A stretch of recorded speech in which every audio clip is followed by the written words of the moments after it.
if you enjoyed this podcast, we could really use your help. We'd really love your support. This podcast is not funded by anybody other than you. So the fact that you're hearing it on the schedule that you're hearing it is because people like you really love this podcast and want to support it. So if you can, please go to kehilarva.org/donate. That's kehilarva.org/donate. Links are down here. Just $5 a month, guys. Seriously. If you want my time, if you want me to do this, I'd really appreciate it. Thanks a lot and enjoy the show.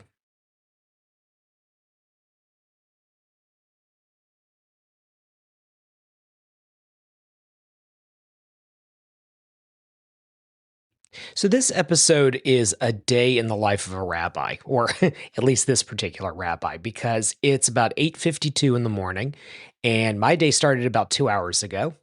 And I just thought I'd kind of tell you, what do I do all day? What does a rabbi actually do? What does it look like? Because I think there's misconceptions about what a rabbi does all day, but then there's also misconceptions about maybe what this particular rabbi would do all day. So as Javon would say, let's get into it. Let's get our kavanot in order. So you can close your eyes, take some deep breaths, whatever you need to do. Maybe this is what you listen to when you just need something to listen to other than true crime. Or maybe this is something that you listen to while you're jogging. Maybe this is something that you listen to when you know you're not going to make it to an event and you just need a little something Jewish, something to help you feel connected. Or maybe you just happen to like my really nasally middle-aged voice. I don't know. I don't know what you're into. But let's take a minute and set our intentions. And I'm going to read to you the prayer that I say every morning. Modeh ani lefenecha melech chai v'chayim shehachazarta bi nishbati b'himla rabba u'munatecha, which means, as translated by our Siddur from Rabbi David Zaslow, I offer thanks to you, sovereign, life of eternity. You have mercifully restored my soul within me. Your faithfulness is great. So this is the Modeh Ani. This is the morning prayer. And I say this to myself every morning. I didn't know what his English translation was, so I'm looking at our Siddur right here. By the way, I should tell you, if you're interested in purchasing the Siddur, you can do that. It's a set, so you have the Shabbat and the weekday, and it's $36 together. And you're welcome to buy it, or you'll just see it here at Shabbat services and cool stuff like that. So I figure starting there is kind of a good point because that's how I start my day. So what is a day in the life of a rabbi? Well, I wake up. So that's good. So far, waking up. And then I pretty much get right into it. So part of what inspired this particular episode was a congregant who was leaving sort of after the Purim party that we had. And by the way, that Purim party, that was amazing. Oh my God, we partied so hard on a Monday, right? Cursed be Haman, blessed be Mordecai. So they were walking out the door and they were all sort of talking about, the fact that it was Monday and, what time did you have to go work the next day and how late could you stay up and et cetera, et cetera. And I kind of made this glib dad joke where I said, well, I'm at work right now. And someone said, well, but Rabbi, is it really work? And it's funny because, it is work. That it's my job, right? I'm the rabbi, right? I'm the rabbi for Kehila. So when I'm at a Kehila event or I'm out representing the community in some capacity or another, I'm at work. If I'm at the JCC, I'm at work. If I'm picking up meat at Trader Joe's for a dinner, I'm at work. And if you're at my house and we're doing Kehila stuff, I'm at work. And so I think it kind of caught the person like slightly off guard in a fun way. That, I would say that this is my job. And the reason why is that I think for a lot of people, work or a job is a thing you go to and hopefully you like it, but it's not necessarily your passion, or maybe you have other passions other than what you do to earn some bucks to pay the bills. And so something like this, something that like I've worked really hard to have in my life and that I'm really blessed to be able to do all day and that is my full-time work. I'm only a rabbi. I think for some people it's like, but is it really a job, right? People say that expression, if you love what you do, you never work a day in your life. Nonsense. Nonsense. I work really hard. Not all of it is the things that I want to do at any given time.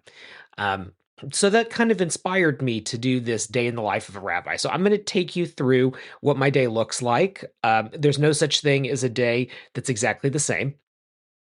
Today, for example, is a very quiet day, hence the opportunity to sit down and do some podcasting. So here I am with Javon's mug filled with coffee. He doesn't drink coffee, nor does he drink out of this mug. So I don't know if it's still Javon's cup at this point. But anyway, I'm sitting here with his smiley face mug. Let me tell you what I got going on. So every morning after Modeh and I come downstairs and make the coffee. And I feed the cats because you have to feed the animals before you feed yourself. That's a Torah rule. And the cats appreciate that one. It's the only part of Judaism my cats care about. And then I sit in the chair that's closest to the tiki room. So if you're kind of looking into our kitchen with those two big chairs, by the way, shout out to Carol and Don Fruwald because they're the ones that gave us those chairs when we moved into that house. So the chair that's on the right is typically the one that I'll sit in, unless I sit on the one on the left because I don't think that Stephanie's going to be awake, at a certain time. And she honestly, that is her chair. That's the best chair in the house. For some reason, I think it's because you can see the front door to the kitchen, and then you can also see the back door into the garage. I think that's why it's the best in the house. I think you can see everybody. But anyway. So I sit down. I try to do some kind of little study, something in the morning. So it helps if I'm preparing for Shabbat because I have to have something to say. It also helps if I'm particularly passionate about a topic at the moment.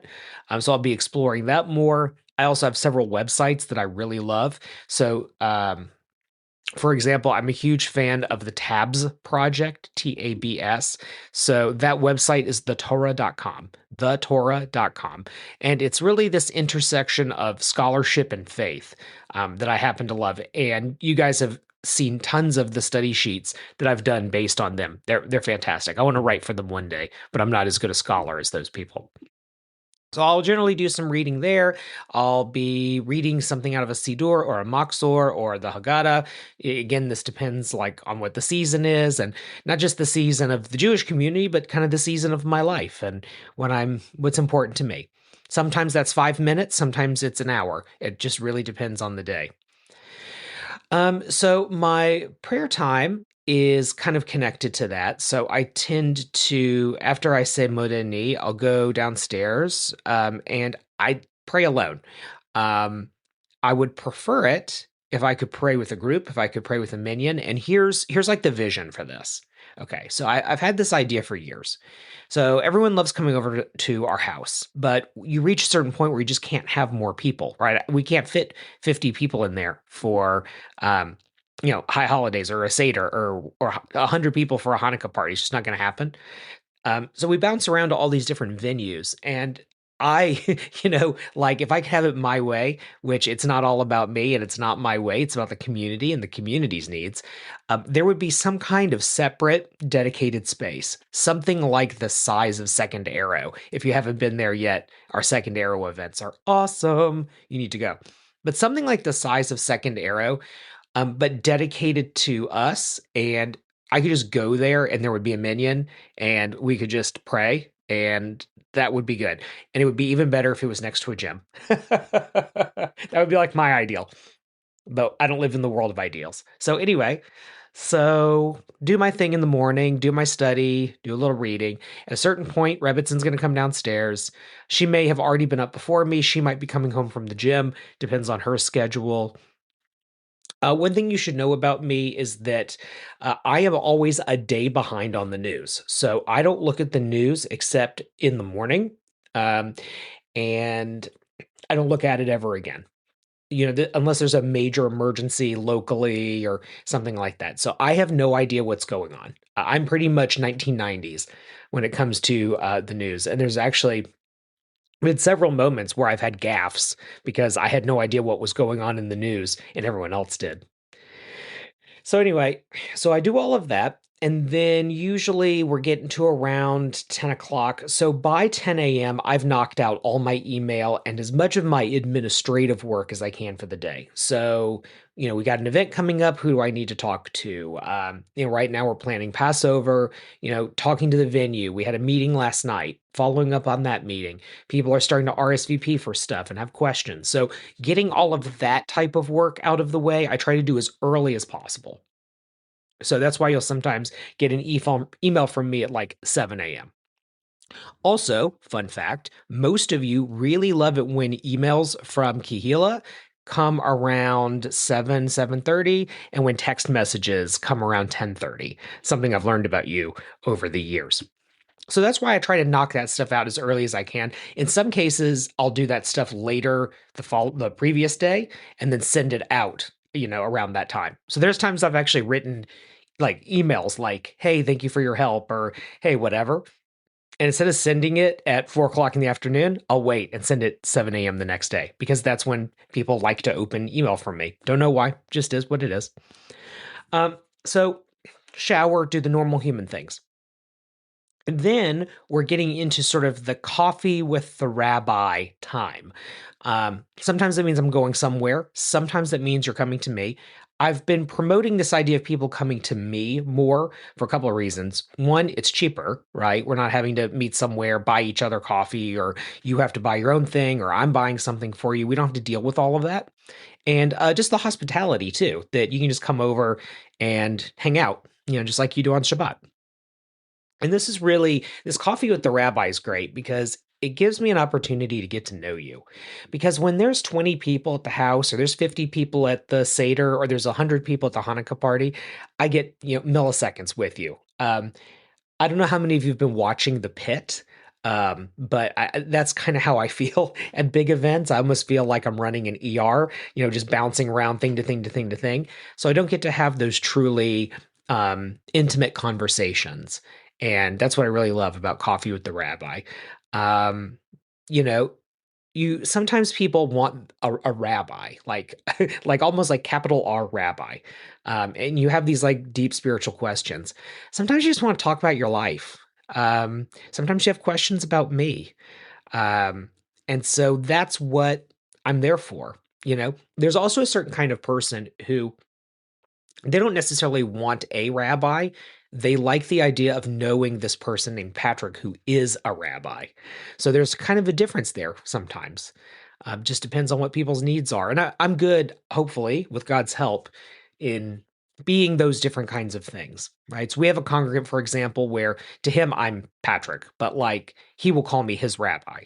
And then there's other people in the congregation where it's like, that is rabbi, and he is rabbi. And it's almost like when you're a kid and you're in school and then you see the teacher at like the grocery store and it weirds you out because it's like, how could you be anywhere except in school at the desk? Like, so for some people, that's who I am.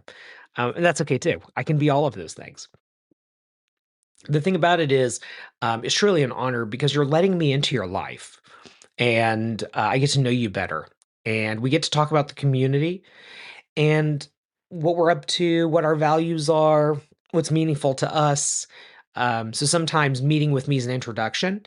I will say that the number of these kinds of meetings has gone up over time. There's a culture now of you get to know the clergy first before you ever attend anything. So sometimes I feel like I'm on a blind date with somebody where like I have to show my best to represent you. And because, we live in a time where people feel maxed out like pretty quickly, right? Like it used to be people I knew could go to like two or three things a week. And, whether it's, going to the movies and then going out with a friend and then going to shul or whatever, people nowadays are like one thing a week people. I don't know if it's because Netflix is that good. I don't know if, outside events are that bad. Not sure. But what I found is that people aren't ready to just jump into something. Like people struggle to just come to an event and try it out. I think a lot of us are more introverted than we used to be.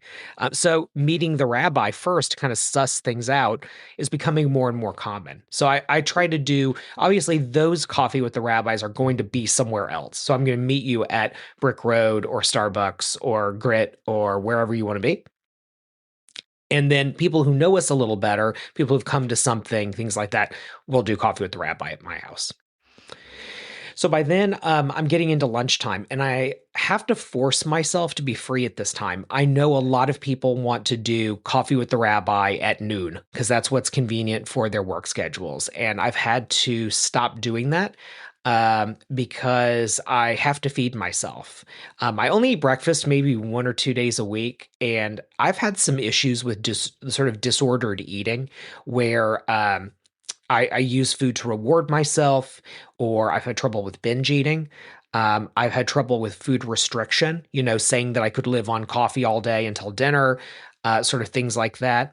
Um, I've had issues with sugar at times in my life. So I really have to be mindful that no, I need to eat. And the world isn't made better by me having 3 coffee dates in a row and surviving on coffee, tea, and lattes, right? It's just not, that's not fair. So I very intentionally block out that time. And I know that there are people that could be frustrating for because that means I'm not going to take that wedding phone call or I'm not going to be able to do that hangout at the time that's absolutely perfect for your schedule. And there are people that I don't get to meet because of that. And that's really unfortunate, but also I have to take care of myself too. So that's kind of a take care of myself time.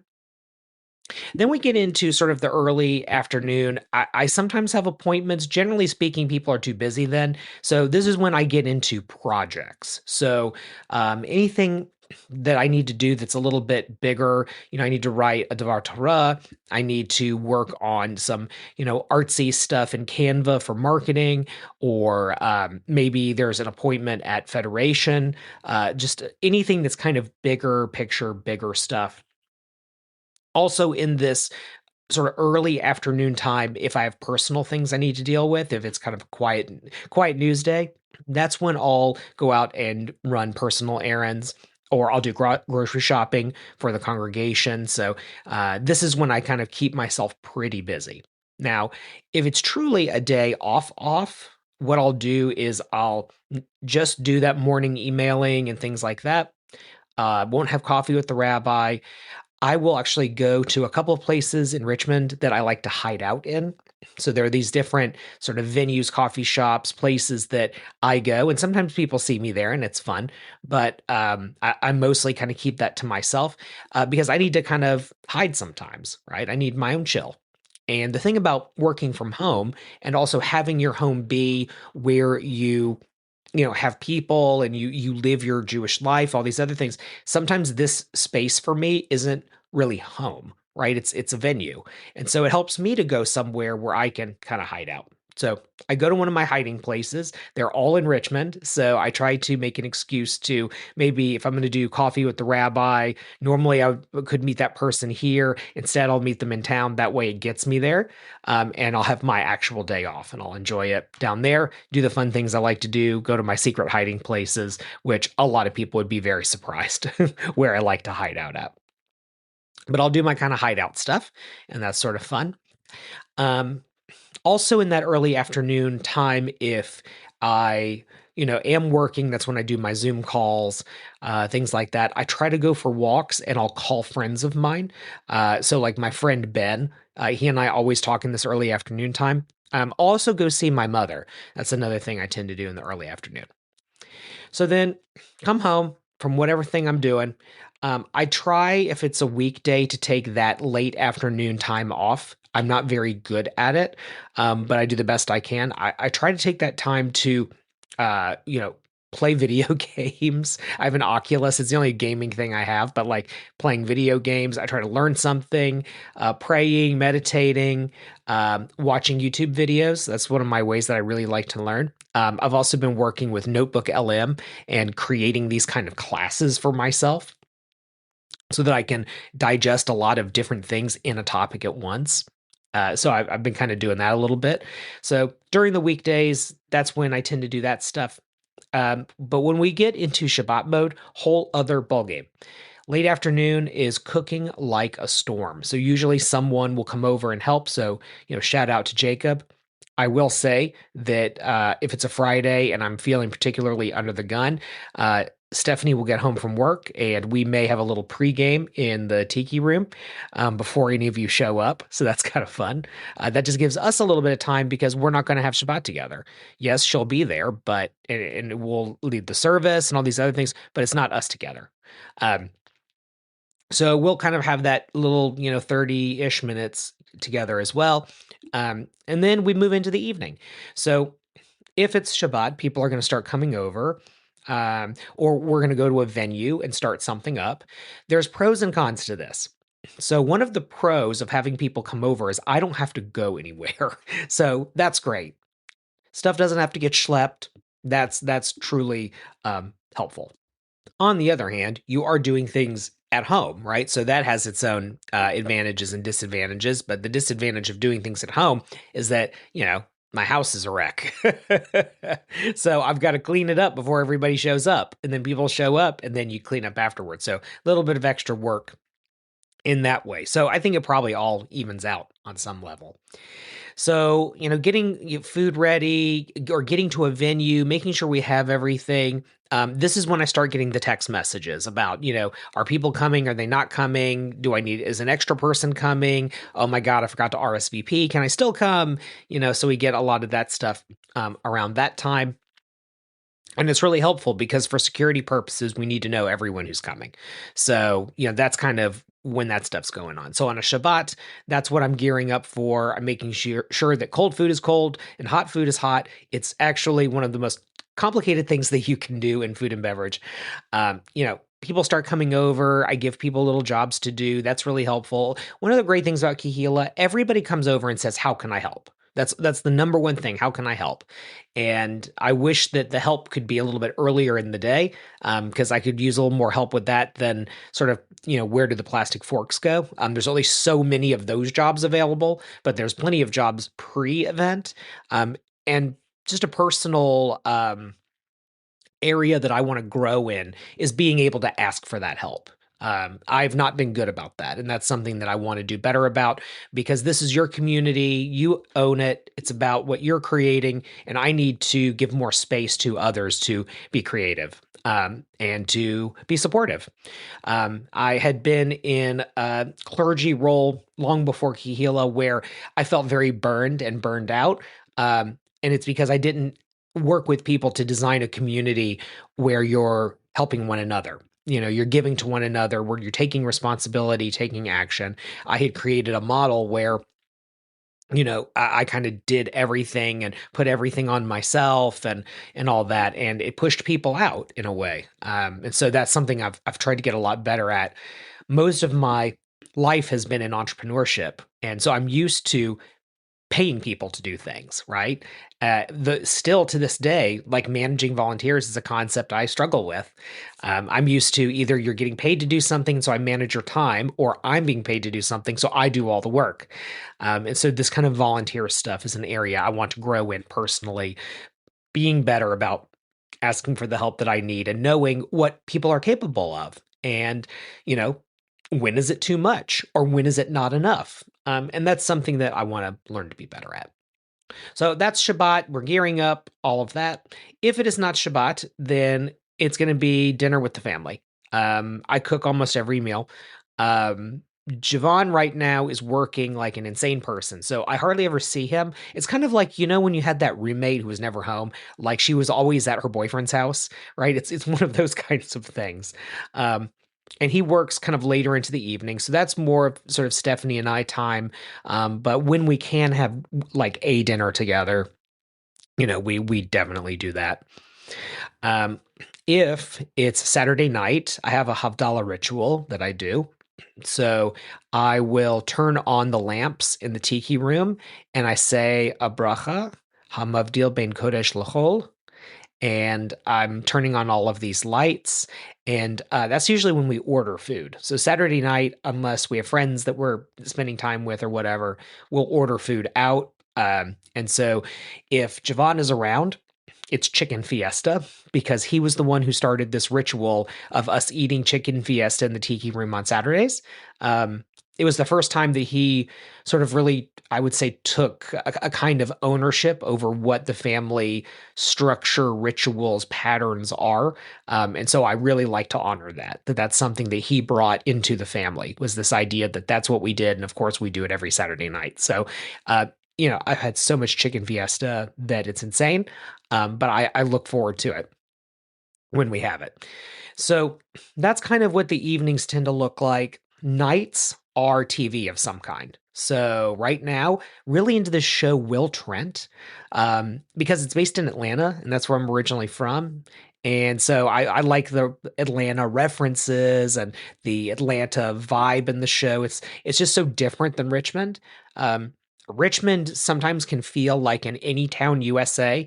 Um, like you could take Richmond and you could put it in any river city and it would pretty much match up. Atlanta has a vibe that you don't get anywhere. It's a whole other ball game. And so sometimes I miss that culturally. I don't miss the city at all. I have a few friends there I miss, obviously.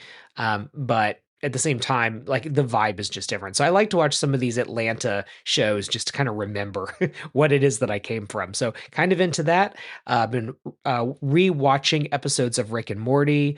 There's a few YouTubers I like to follow.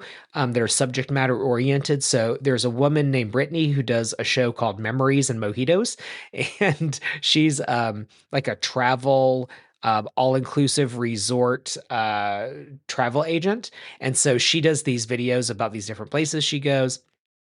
It's like cute. Like, I don't know, it's cute. There's a guy named Greg who does a show called How to Drink.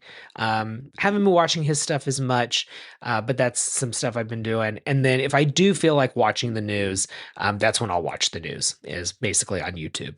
Um, Also been doing Bridgerton, kind of been, like into that, just to space out because I've been binge watching Will Trent and now I'm running out of episodes. So I'm trying to like space it out a bit.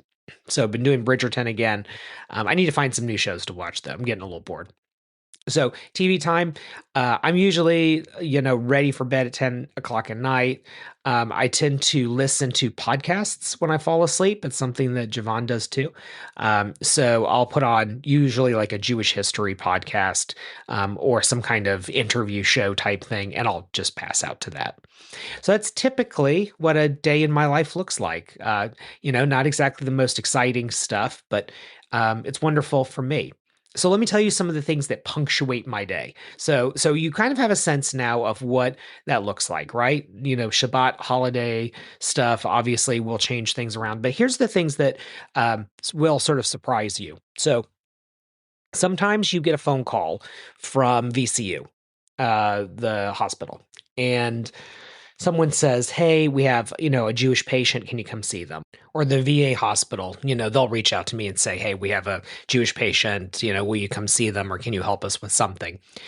Sometimes I get these emails that could potentially move us in like exciting directions.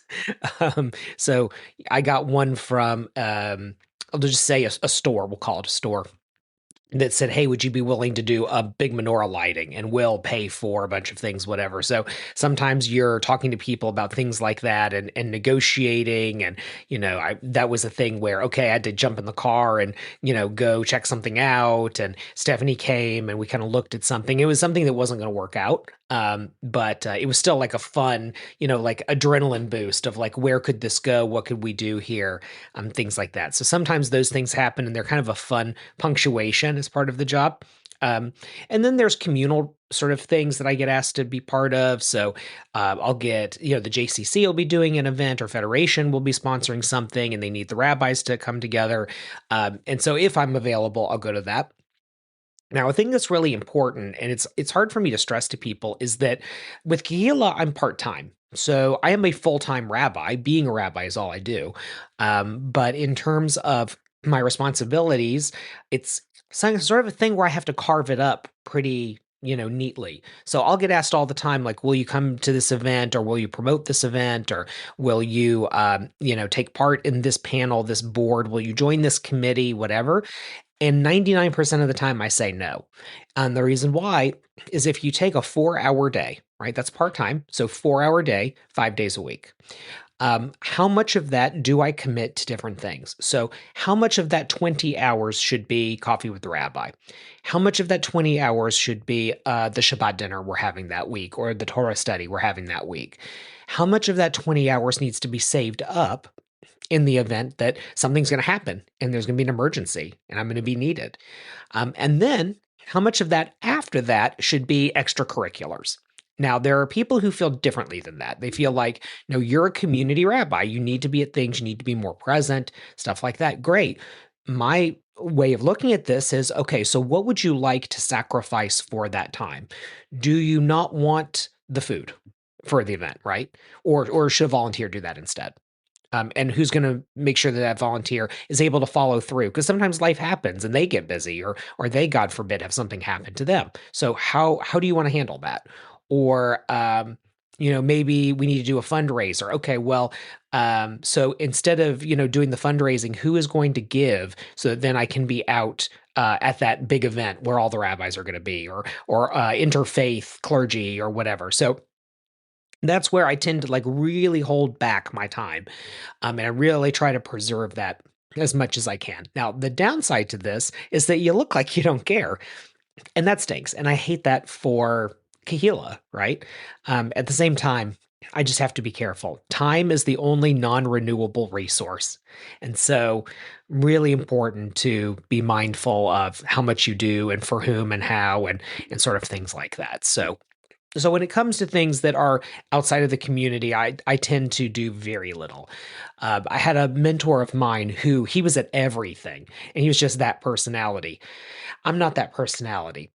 Also, at Kehila, the community wants different things, and these are things that most rabbis don't do. Like most rabbis don't open their home to people. Most rabbis are not hosting events in their living room, right? Things like that. So the community has different needs. And so I need to make sure that I appropriate the correct amount of time to what the community is asking for, not these things that, broader Richmond, Virginia wants. Does that mean you can feel left out because you don't see your rabbi on something? Yeah, you totally can. But then that's just a conversation that evolves over time. Okay, let's talk about weddings and funerals, marrying and burying. So, quite a lot of that in my life. And that's another one of those things where you have to be careful about appropriating time. So, there's a certain amount of what we call life cycle that I do. Moving here, I would say quadrupled the amount of that I do. That's just how it landed. That's my rabbinate.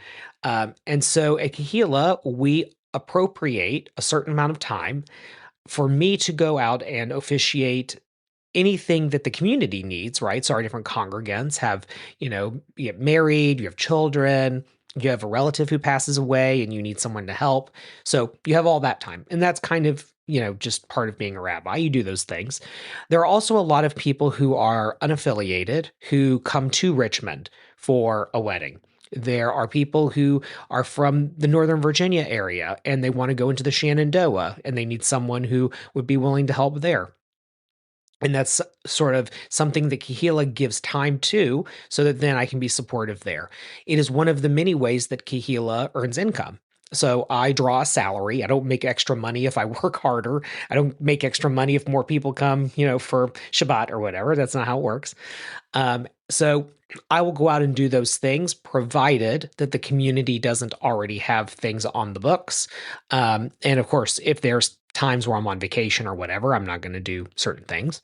But this allows for that time to serve these unaffiliated people, and that's a service of the community, meaning my time is something that is gifted to people outside of Kahila to serve them in that way. And so that's truly an honor. And so we have a whole system by which people email me and we talk, and we have certain wedding packages, or if I get a call from a funeral home, there's a particular procedure, particular set of steps for how that works.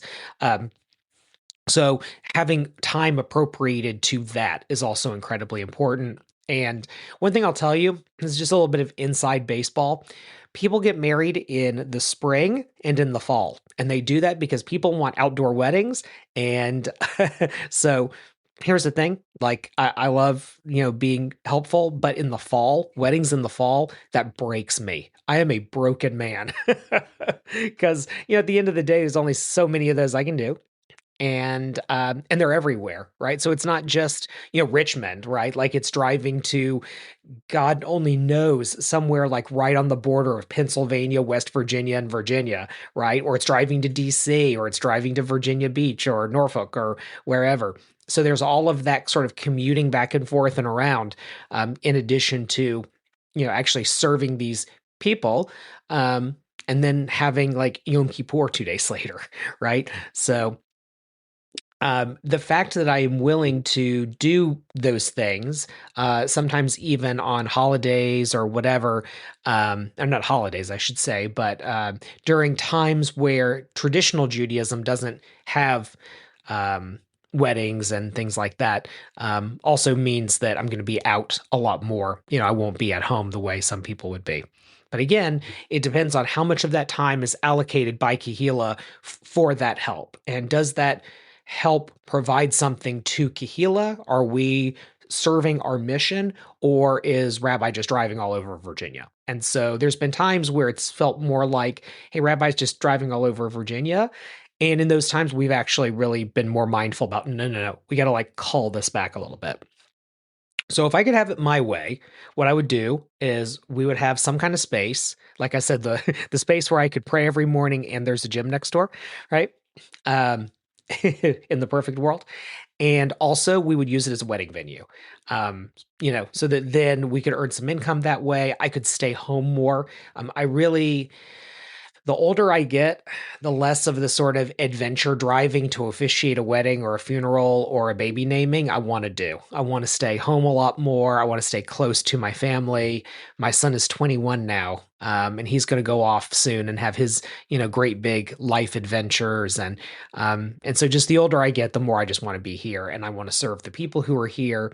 And obviously, it's an honor to get to go out and do these other sort of things. It's exciting when I get invited to go speak somewhere and there's an honorarium for Kahila or whatever. But I'd rather just be home. So that's kind of something that in my dream of dreams, if we could figure that out, that would be really awesome. So if anyone happens to have some extra real estate laying around that they wouldn't mind having turned into a venue, I even came up with a name: Sanctuary. Yeah, Sanctuary, like a micro venue where we could host everything, and we could also use it for like lifecycle type stuff too. That's my big project. If someone wants to drop 50 grand on that idea, they're welcome to do so.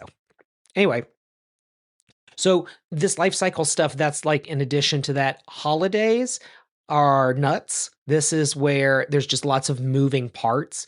And so you're dealing with things like the venue, you have volunteers who are fantastic, and you need to tell them what your needs are, how you're going to work things out. We had a Passover meeting last night, right? So we're talking about everything from like Seder plates that we order to, the food and whatever. This morning, I was looking up case pack prices on kosher wine. So this is the kind of stuff where you just really kick into high gear. This month is kind of nuts because I had lots of weddings and baby namings and other things. And then on top of that, we have Passover, like April 1st and 2nd, right? And then I'm going to be gone. So I'm going to go on vacation. So we really needed to pack in a lot of stuff.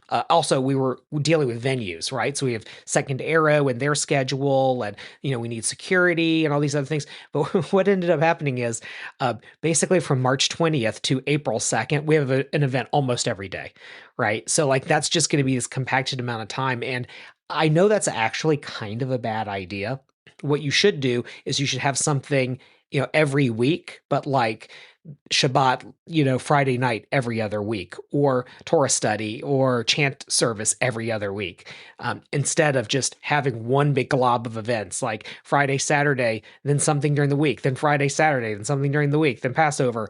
Because I get, we charge tickets instead of membership. So if we cram everything in one sort of week and a half period, people aren't necessarily going to come to a lot of stuff, right? They're going to pick that one thing during that period of time that they can come to. So I get it. it doesn't work out perfectly, and that's partially because of life cycle, because I have to save that time, and the schedule just lands the way it does. When we're negotiating with a venue, what times do they have available? Things like that. So that's why you have a weird schedule like this March, where just like leading up to Pesach is insane. So kind of planning all of that stuff and making sure now, let's say I'm about 9 days away from the beginning of this intense time period, just making sure that I'm in a good place mentally and spiritually, that I've, written everything I want to say, that I've studied everything I want to study, so that then when I'm in it, I'm not trying to figure out what to do. Having said that, a very dear friend of mine, Rabbi Sandy Zisser, wonderful man. Uh, Rabbi Sandy said, you're not really a rabbi until you've written the sermon during the Amidah. And that's kind of true. Anyway, so that's what holidays kind of look like. That's what a normal week looks like. That's what a Shabbat looks like. That's what the life cycle kind of looks like. I've given you a little insight into my personal life, and also my great big dream that one day we'll have a wedding venue slash, event space slash place I can pray slash way to keep me at home instead of driving around all over Virginia. But that's it. That's the life. And if you have any questions, if you want to know more about that, you just let me know. Send me an email. We got all kinds of great events coming up, so I'm going to go on ahead and let you know. So, as I mentioned in the podcast, oh my God, all of the things. Okay, so Shabbat dinner and service at Second Arrow on Friday, March 20th. So we're going to have a full dinner, and then we're going to have actual Shabbat services with Rebbitzin leading and music by Robin. The next day, that's in Churchill. In the next day, we're going to be in Midlothian, my house, Torah study. Now, you want to know about Passover? It's going to be held at Commonwealth Autism. So that's in Bon Air. It's near Trader Joe's. So family friendly, interfaith friendly, all are welcome. Love to have you Wednesday and Thursday. So we're doing both nights as of right now. So this is like, I don't know how many weeks out we are, 3 weeks out. We've already sold about a third of the tickets for night one. So very, very important. If you want to come, you've got to get tickets, friends. Please do not wait until the last second. Everybody does that. It drives me bananas. So please make sure, get your tickets. Love to have you. There are free tickets for all of these events. The Second Arrow event, is in Churchill. That does have a ticket. The Torah study, that has a ticket. But here's the thing. Any of these ticketed events, it's going to be free for volunteers. And we need volunteers. Like for Passover, come on, we need volunteers. Shout out to the people who have already been willing to volunteer. Jacob, Jantique, Jessica. I'm noticing these are all J names. That's very curious. Leslie, all of the people who have offered to help in different ways, but we need more people. So if you need a free ticket and you're really kind of willing to put some sweat equity into this thing, then please help us out. Send me an email, rabbi@rabbipatrick.com. Really could use your help. If you've been listening to this podcast and you're like, man, this guy does a lot. This is kind of crazy. Help out. I could use your help. What are the 3 hardest words to say in the English language? I need help. And Rabbi Patrick here is saying, I need help. And if you need a free ticket, hey, Kismet. Anyway, thank you so much, everyone, for listening to the podcast. Please support the podcast. Send us a donation of any kind that you can. Remember, you matter.